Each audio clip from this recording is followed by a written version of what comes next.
Welcome to the Blue Cafe. We offer stories of infidelity, betrayal, and redemption. Please like and subscribe. Cheers. Now, on to today's story. My story and finding IC advice. Fairly recent lurker here. I decided to finally join Reddit after most of my searches landed me here. D-Day was 3.5 months ago. My husband, 45 meters, was having an EA for several months, claimed nothing physical. Over several days, I learned more and more. Messages from up to 5 years ago. There wasn't just one woman but a few others, including soliciting sex from call girls. He claims there was nothing physical and the text I uncovered from a call girl was indeed cancelled. I do know he called off the relationship with main AP. I did see that text. And she responded with "I understand." So it couldn't have been that serious, if it was a short quick text. We are still living under the same roof. Been married for 19 years and we have an 8-year-old. Here's the tricky part, he works out of town. 1 week home and 1 week away. When I first discovered, I suggested he quit, find work closer to home so we can work on our marriage. Thinking at that time, I wanted to fix this. But when he's away, I feel reasonably good. I do my thing, care for our child. Then a week later, upon his return, the anxiety sets in. And it's a constant yo-yo. He claims he wants to work through this. I do often see tears of remorse. At least it seems genuine. But sometimes I feel I'm looking at a stranger. And I'm not sure I can move beyond the lack of trust and damage caused. And now the shock has somewhat worn off, I'm not so sure I want to work through it. He has suggested counseling. And I'm hesitant, unsure if I want to endure all that. But walking away, knowing I did what I could seems comforting. As opposed to just quitting. But I would like to seek individualized counseling. My question is, how do I find a therapist/counselor? Look up insurance and just eeny, meeny, miny, mo. What most would recommend is that you get IC for yourself. Your husband can do the same, before even thinking of any marriage counseling. Also, make sure the therapist specializes in cases involving infidelity. I have never used this site, I had the benefit of therapy through work. I know someone who used it. Found a therapist for several sessions that helped but then decided on looking for another therapist. www.betterhelp.com. Thanks, I'll check it out. I'm sorry you're going through this. Look for a betrayal trauma therapist. Interview a few, most offer a complimentary consultation. Ask some questions. It's important to find someone with whom you connect and feel comfortable. Unlucky 13 years sober. Link to my backstory post. I, 43F, recently discovered my husband, 45 meters, of 19 years is no longer sober. Our marriage in the last 6 months has completely spiraled. At the end of March I discovered his infidelity. I've been a constant rollercoaster of emotions since. Staying or leaving. Then last week I found beer in his pickup. And he's back to chewing gum. Reminiscent of the early days in trying to hide his drinking. I purposely didn't ask or say anything, giving him an opportunity to fess up. What was I thinking? Because, of course he didn't. It's been, 13 years since my days of Al-Anon. And recovering is a constant daily battle. I've always supported him. And I don't drink myself. But now, on top of an affair, with several women and call girls, he's drinking. How do I stay and support my husband while he tears our family apart? Go back to Al-Anon and support yourself. Yeah, probably a decent place to start. Thanks for the support. Go to Al-Anon. Yep, Al-Anon. In my opinion, taking care of yourself and your child are your number one priority. He knows what he needs to do if he wants to get sober again, and resume living an honest life that makes you both fulfilled. In the meantime, you may want to find the support for yourself and your child to deal with the fallout. I wish you all the best, heart. Support yourself by seeing a therapist and going to Al-Anon meetings. I learned to take better care of myself. I left. You are being abused and you deserve better. Is it that simple though? Is living with an alcoholic who is unfaithful to you with alcohol and other women simple? I know. It always sounds stupid when I said it out loud. Struggling with the timeline, seeking advice. Hey all, I'm 43 FPS, struggling today. I feel like every day is a struggle. We're now 4 months post D-Day. The lack of sex and intimacy is currently what we're struggling with. We haven't had sex since the discovery. He, 45 meters WH, slept in another room for a while. And is now back in the bedroom. And let me tell you, it hurts. It hurts so bad. He reaches for me in the night and then my heart starts to race, not in a good way, and I feel nauseous. I can sometimes lay there and go back to sleep. Most times I fail. I get up and go to the living room. Which then he awakens, realizes I'm gone and gets upset. He says he feels guilty and is sorry he's hurt me so badly to where I can't even be in the same bed with him. Then I go back to bed and sometimes cry myself to sleep. I am seeking therapy. And I feel like I'm doing okay. The intrusive thoughts are becoming less frequent. Our days and nights are no longer centered around arguing. But it's always on my mind. Always. It's the first thing I recall when I wake. And the last before bed. He works 1 week out of town. Then he's home 1 week. And the weeks he's home, he's really not. Work. But every week he's home and we don't have sex, I feel even more guilty. Sex before discovery was great and he says the same thing. But now, there's none at all. I feel damned if I do, because I'm not ready. Will I ever be? And damned if I don't. He returns to his playground sexually unsatisfied. I know he's trying and I am too. But I seem to have hit a wall. Any thoughts, or suggestions? The only advice I can give is to take care of yourself first and make him be patient with the ramifications of his actions. It may sound overdramatic, but keeping yourself safe emotionally and mentally is your main priority for a while. It's not selfish of you to be hurt, he's being honest and respectful and that's a good thing. Imho, he's rushing you a bit. Thank you.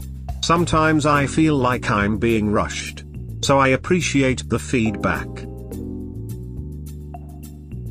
Eli 5, the purpose of North Carolina and or a separation. Advice. We're 4 months from D-Day. And we're attempting reconciliation. I, 43F, am in IC while he, 45 meters, is not. To which I feel like I shouldn't have to ask him. But that's another topic for another day. On to my question, what is the purpose of going no contact or actually separating? I'm assuming that means living in 2 separate houses. Sounds expensive. My WH is home 50% of the time. 1 week at a time, so it's like a separation but it's not. And his schedule is wreaking havoc on my emotions. I do know I feel better when he's away. And the hurt and anxiety comes flooding back upon his return. If I've committed to reconciliation, is it too late for a separation? He says living separately will be the nail in the coffin of our marriage. It takes 2 for reconciliation. If both parties are not in, there is no reconciliation. Sounds like you want to reconcile while he doesn't. There's no time limit on reconciliation. If it isn't working, separation is the only alternative. North Carolina basically means no contact period and let the lawyers do the talking. It's hard to figure anything else with little information. Yeah, I get that it takes 2 things. Let's say he says he wants to reconcile. While he is being very nice, I am suspicious of it being genuine. But while in separation, what exactly is the goal supposed to be? Sounds like it gives him freedom to do whatever he wants. Facepalm. North Carolina is for cases in which no reconciliation is being attempted, I believe. The use it could have is if emotions need to cool down a bit, but to be honest, if there is a lack of trust, giving the WS time alone that could be used to keep in contact with the AP could be torture, always wondering what the WS is doing, who they are with, etc. The purpose of a separation is to provide you with the space to process events and reach clarity in your own course of action. After 4 months, I would normally tell you that it's too late for that. But you tell us that your anxiety is high when WS is home. That concerns me. I get the impression that your reconciliation process to date is almost non-existent. Is your husband merely waiting out your efforts, marking time until you get over it? Has there been counseling of any kind? Has he done anything to rebuild trust? I read elsewhere you said he refused to change jobs to eliminate the weeks gone. My impression is that your reconciliation has failed. Are you in my head? Or maybe his head? This seems quite spot on. Reconciliation, maybe it is non-existent. I'm in therapy, although it did take me time to get there. I'm there. And going often. He isn't there at all. I think he is waiting for me to get over it. He apologizes profusely and doesn't want to see our family dismantled. Cheaters all have the same playbook. You want to think your WS is unique, but he isn't, sadly. I doubt he has told you the full truth, being gone week at a time. I doubt he has any accountability. With no consequences and no accountability, I doubt the affairs have stopped. I believe you subconsciously know this. If you really want to save your marriage, you must reverse this. Decide your requirements for reconciliation and be resolute in them. Create consequences and ultimatums. Do not negotiate.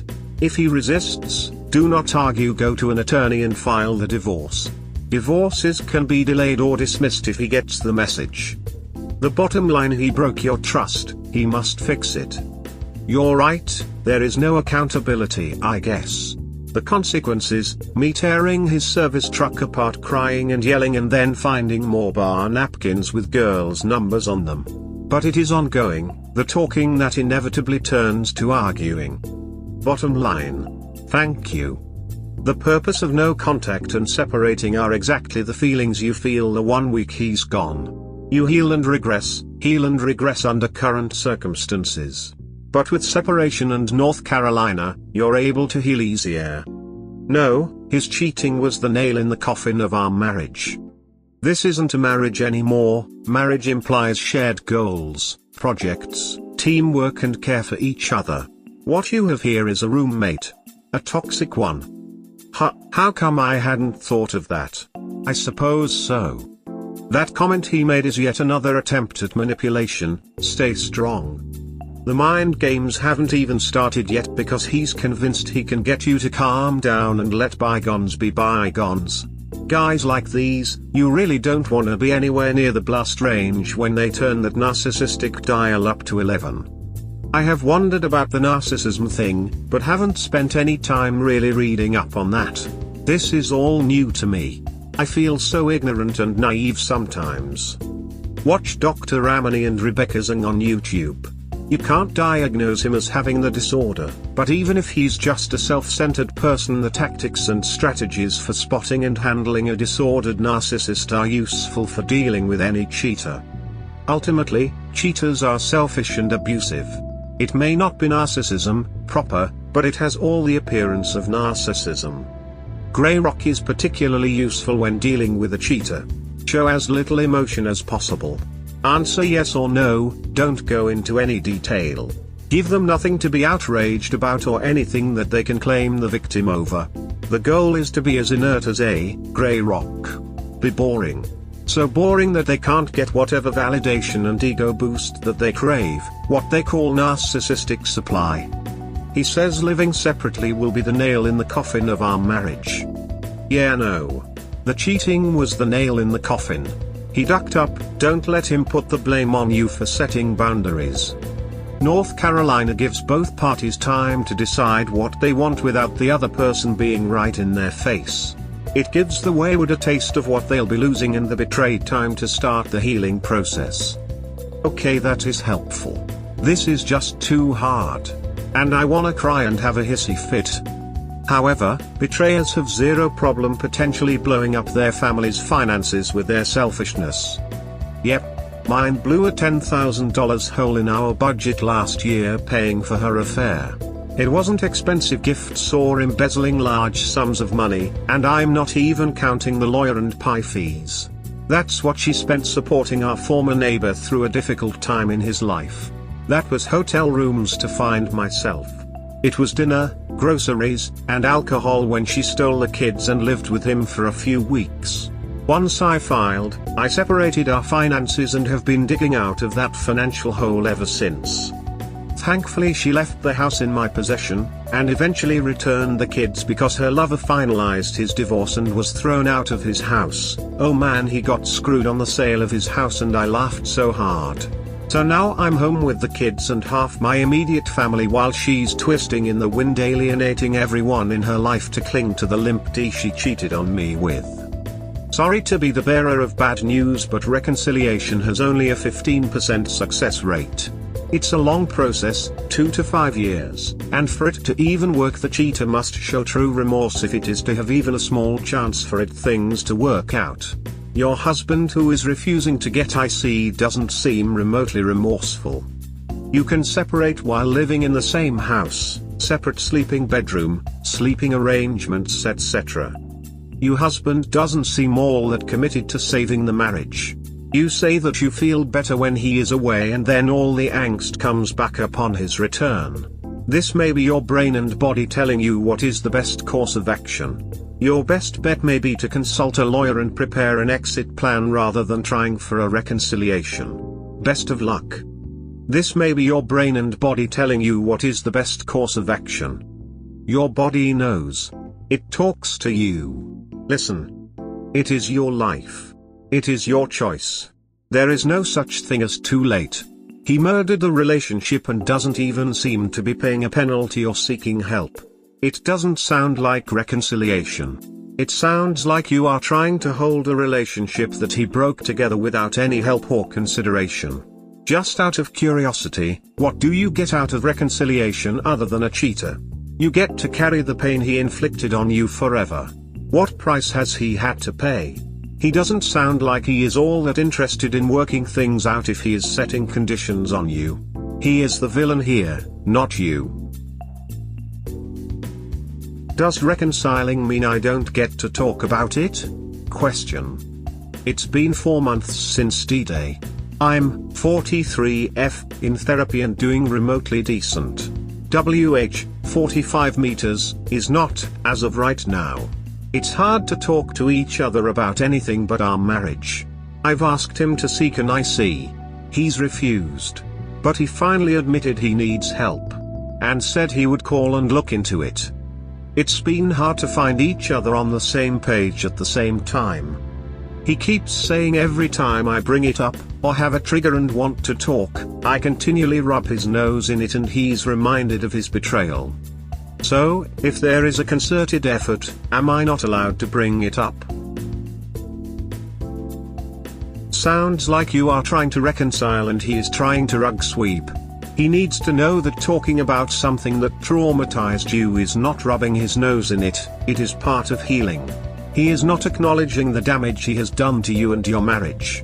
You need to be firm with him here and tell him that reconciliation is a gift you are giving him on your terms and that can be taken away at any time, so if he wants the gift then he better start putting in work because you deserve better than someone who won't let you heal.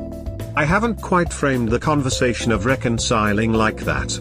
Frankly, I'm always the one tiptoeing around. But yet he would say the same. So maybe I am afraid to lay down the law. Facepalm. You have sparked a topic for my session this week. Don't be afraid to lay down the law because there are only 2 outcomes here. Either he wises up, you guys start reconciliation properly and your relationship starts to heal, or you leave him, work on your own healing and meet someone who is worthy of your time.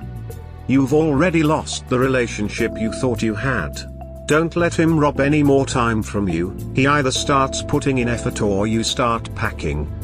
Best of luck. Sorry you're here. You'll survive this with or without him. And Gloria Gaynor's voice echoes in my head, I will survive. this. My partner and I had the same issue and sweeping it under the rug is not helpful. You are allowed to bring it up as often as you want to. And to ask the same questions as many times as you want.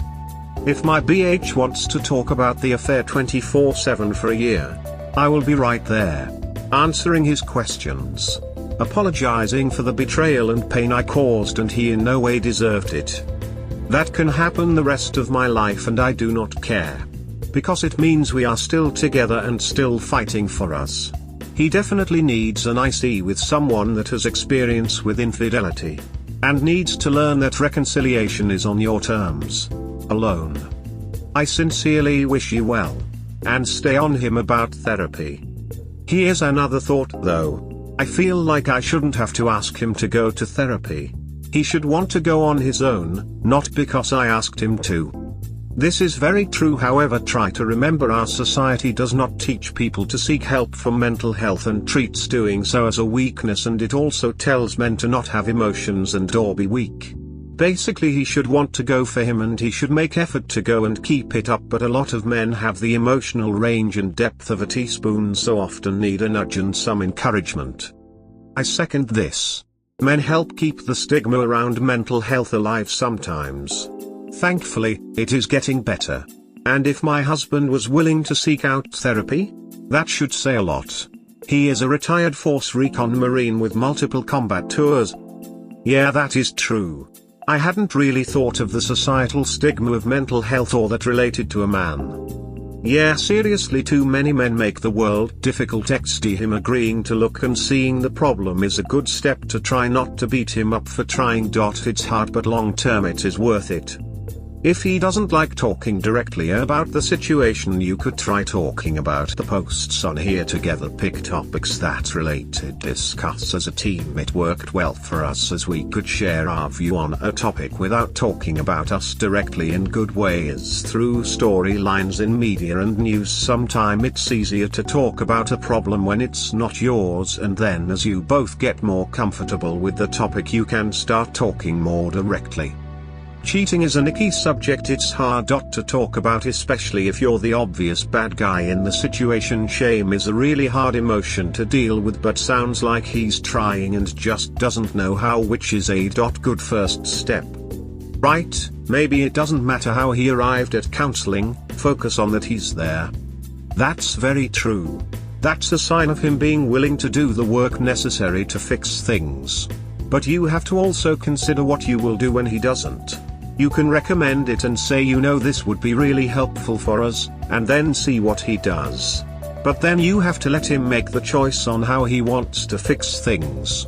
And his way of fixing things might not be the way you need. And that's a very real possibility and pretty typical. You need to focus on yourself first though. Talking about it though is mandatory. You can't heal if you can't talk about it. He made the choice to do it, and now this is the consequences of his actions and he needs to face that. I would highly suggest you telling him to go read a few books to see that this is the protocol. No ifs, ands or buts about talking about it. You can tell him if he wants reconciliation and this gift you're willing to give to him, then he's got to be okay with you talking about it, and that's just to start the process. And reconciliation can come off the table whenever you feel like it. So if he doesn't follow through, you can remove your gift. Yes, he should want to go to better himself and the relationship. I have the same issues with mine. At one point it gets exhausting with the repeated actions because he didn't want to seek help. Seeking help can help understand the situation of infidelity better. I mean, mine went from physical to emotional and claimed it was okay because he never had actual sex with anyone. He never liked me bringing up the affair because he didn't want it to define him. He said, I don't want my mistakes to define me, but he keeps repeating it, only in different forms. Hurting is hurting no matter how they see it. If they can't respect your pain, and the pain they caused, and allow you to express, then reconciliation on your part will be long and painful. Mine lasted 2 years with no IC on his part. I had an IC. There was no MC. Edit, we're not married. I just want to point that out. The amount of time we've been together almost feels like marriage. Thank you for offering your thoughts, coming from the other side, heart.